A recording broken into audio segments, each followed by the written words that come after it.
So good morning, everyone. Thank you so much, or afternoon, or whatever it is for you, for joining for Coffee Conversations with Trace Indy. I'm real excited. Katie Birge, everybody. Katie Birge is joining for coffee. And I just first want to preface, you ever have that woman that when you have a bad day and you're like, I just need a pep talk? Katie's that person. So I will preface that conversation is, she is amazing. So Katie is associate and head of platform for M25. She was the former executive director of Launch Indy, which is how I met her. I went on a tour and then basically was like, she's amazing. And then she also was the 2019 Mira Community Champion of the Year. I might have cried when you got that award. It's kind of my thing. So Katie, thanks for waking up and having coffee with me. Hey, of course. Happy to be here. Do you do like a coffee cheers with people when you Should that be our thing? I kind of love that. doing it? Okay, we should start doing that. Noted. Okay. Yeah, thanks for having me. Yeah. I mean, I've been trying for a minute, but you're kind of busy. So that was a little bit of a laundry list, and some people might not understand what a head of platform and an associate is. So you are in venture capital. Can you share a little bit about what you do?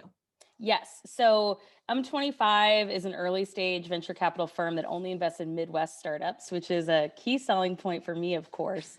Head of platform is a unique role in venture that started probably about a decade ago, maybe less. I'm not sure. I'm still fairly new to this, but the goal of platform roles is to work directly with the existing companies in a venture firm's portfolio. So most of the team is spending time sourcing new deals and taking calls with potential investments. I still do that, but I also spend the majority of my time figuring out how can I help the startups that we have grow faster and better, and how can I help get rid of any of the barriers that are standing in their way of growth.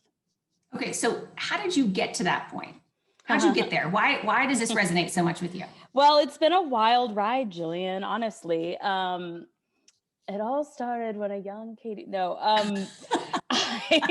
so truly, I graduated college in the thick of the recession. Nobody was hiring. I had done everything right. I applied for dozens and dozens and dozens of jobs. My resume was excellent, and nobody was hiring. So I did what most people did in 2008 and went to grad school to just prolong the agony of trying to find a job. So I got really into informatics and socio-technical studies while I was there, and I did a year of PhD, wanted to write my dissertation on how to bring tech jobs to the Midwest, taking advantage of empty factory buildings and a workforce desperate for upskilling. And my advisor wasn't too keen on that. And I realized that I was taking up space while I was there. My grades were fine. I could have kept doing it. I was dead inside. So I quit my grad program, and the same day brought cookies to the local economic development organization in Bloomington and said, hey guys, I just wanted you to know I'm on the job market. I just quit my PhD program. My loans come into repayment in 30 days. Help. And they actually hired me part-time to run a new initiative for them called the Bloomington Technology Partnership. And kind of similar to my role description now, my job description was just vaguely help grow Bloomington's startup scene through whatever means necessary. So I spent 4.5 years trying a lot of things, working as a team of one and making the organization feel a lot bigger than it was. So working directly with startups there, planning events, starting a code school, co-founding an accelerator program, doing basic things like helping a company write their first ever job description because they're finally ready to hire. Or one of my proudest moments is helping fill a graphic designer position in less than 30 minutes. I had a person email me and say, hey, I'm new to town. I'm looking for freelance graphic design work. And very shortly after that, a startup was like, hey, we need a freelance graphic designer. Do you know anyone? And like, boom, magic. I love that is your one of your favorite things, because I will say one of my favorite things in the time that we've known each other is you have been when you were at Launch, you ran an accelerator, and what I thought was amazing is one day you put out a call and go, hey guys, I'm running this program and we need iPads, or we need, MacBooks, or we need something, right? And you really fielded by getting technology into the hands of startups, right? Yeah. People that couldn't, it takes money to have Yeah. a startup, like, and to buy those things. Tell us more about that and why that matters to you. Yeah, absolutely. So as you can tell from how my research interests in grad school translated to the work I was doing in Bloomington, to why I was interested in running a co-working space in an old high school building, why I was interested in running an accelerator for social enterprises while I was there. I am such a big fan of removing barriers for underrepresented founders. I get so frustrated when I meet with 15 startups. This is true across any job I've had. If I meet with 15 startups in a 3-week time span, and every single one of them is a founder that is a white male with an MBA or is in business school in his 20s and 30s. And truly not all startups are. I want to be clear, like the age of founder is going up. That's great, whatever. But I get really frustrated when I see the line of meetings that I have in any day not looking like the makeup of society. And it's something that really, sorry for that society. I have been rewatching Bridgerton this week, and it makes me far more proper in my mind than I actually am. So, but it's something that's a passion point for me. And it even goes back to just the Midwest being underrepresented in venture and in startups. And so if, if you could build it here, you can build it anywhere, and vice versa. And I think there's so much to be said about the cost of living in the Midwest. The fact that there are 4 seasons is usually a great thing. I know it did snow this week, but it's something that I've always been so passionate about. And I think one of the reasons that it drives me is, again, like just simply going back to when I was in grad school and feeling dead inside. Talking about how to make the Midwest rise again from an industrial past is something that got me going for the first time, I realized, in 3 years. And so it's something I carry with me every day. It's what makes my current role a perfect fit for the things that get me excited. And I also just think the more women we have in venture, the more women we're going to have getting venture capital. I was thinking the other day, and Jillian, I'm sure you know about this company, but if you think about not just venture backable companies, although this one is, how having a male dominated venture capital boardroom, or if the partners at venture firms are the decision makers, the fact that it's so overwhelmingly male, the breast pump has not been innovated in decades and decades and decades and decades. And there's a story of a startup that was like, listen, we've figured out a way to innovate in an incredible way, like a wireless breast pump that's completely redesigned in a way that is comfortable to women. It is faster. It can be done on the go. Like, it's silent. Dreamy. Yeah. So you could actually like pump at your desk. And they couldn't get funding for so long because men were uncomfortable talking about breast nipples milk and breast milk and pumping. Yeah. And it's just, can you imagine if the room had been full of women or moms, how much quicker that company would have gotten funded? Or all kinds of stories about women not able to get funding and then bringing in their husbands to do the pitching. And it's just, it's frustrating. And it's something that in this, like, not all venture capital firms. I think you say that very nicely. It's frustrating. It's infuriating. It is infuriating. I do feel like I'm on a good side of it, though. One thing that we pride ourselves on at M25 is striving for diversity and anti-racism. And so we do have a very diverse team. And I think that the work is not done, but we're constantly striving to be a step in the right direction. And so I think that that's helpful. I also think, I have been talking about women a lot, but I think it's really important to acknowledge other minorities that are underfunded as well. This is something I talk about a lot, but the amount of venture funding that went to women reached an all-time high in 2019 of 3.1%. Yeah. And if you haven't heard this before, women collectively that year, which was a record-breaking year, got less funding than WeWork.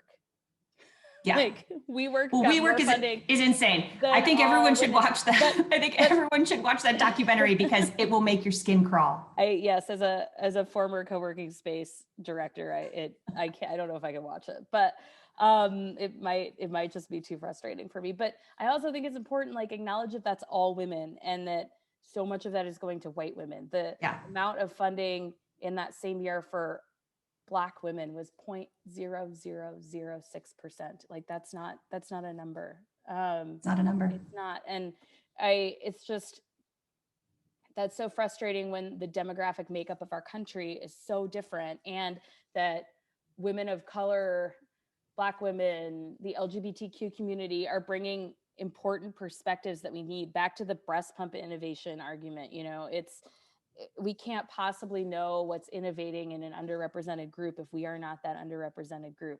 And the way that we can help with that is by bringing more diverse people to the table at venture capital firms, because it has to start there. So those are the things keeping me up at night. Those are those things. So, okay. So with that, and you've definitely hit on a bit of struggle. So maybe I'm going to skip the struggle part, but where have you found some delight, some joy? Where have you seen some sparks of you're like, okay, we're moving? So I'm going to give a very specific example that may sound ridiculous, but I feel like in COVID times, we all need like little sparks of joy where we can find it, part of my role as head of platform at M25 is running our Midwest startups brand. And it has been, as a whole, a joy to me. It's very aligned with what I was doing in Bloomington, being a champion for the tech community there. It's very aligned with what I was doing in Indianapolis, touting the strengths of the tech community, except I get to do it for the whole of the Midwest on this website, essentially.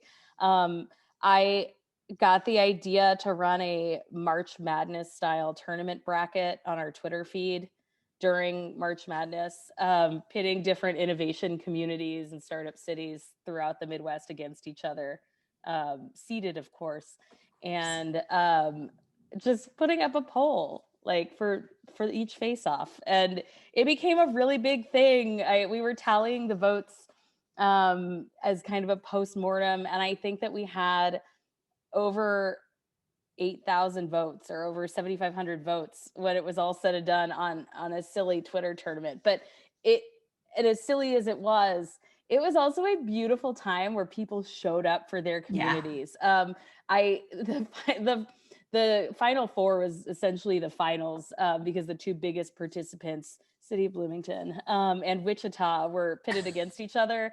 And what transpired was 2,400 votes over a 24-hour period, and people being like, Wichita, show up, like Bloomington, we got this, and tagging everyone they knew in the startup community and otherwise. I mean, Wichita's mayor was like retweeting it or liking it, and it was just a really funny. And by the way, like, no prize. Like this isn't like I'm not even like at best there's no pizza party for like the winning city or anything like that. But I really liked it because I think it's been harder as we've been stuck in our homes for the past year and couple months to see people take pride in the cities where they're living. It's so much more transparent in non-COVID times when you're at co-working spaces and you're at tech events and you're meeting with founders in person, to see people taking pride in their communities. And this is just a really unexpected way that people really showed up to take pride in their communities. Oh, I love it. I love that so much. So speaking of those communities, so what can our community, Midwest community, wherever this leads you, but what can the community do to show up? I mean, one thing I like to do is ask myself, and again, this is harder during COVID, so I'm excited to revisit this, but who's not at the table? Like, in whatever industry you are in what, I ended with a preposition, we're fine. Regardless of what industry you are in, who's not at the table? The Chromebook project at Launch Indie was driven out of frustration that some of the founders in our social impact program didn't have a computer to build their presentation on. and how are you, first of all, how silly of me to assume everyone had one. Second, how are you supposed to succeed if you don't have basic technology tools to succeed in a time when the cost of a Chromebook is $189? So who's not at the table, and what are small things you can do to help? So it could be using your skills for good. So if you have a graphic design background, working with a underrepresented startup that needs graphic design help, it could be helping make connections, but really doing it.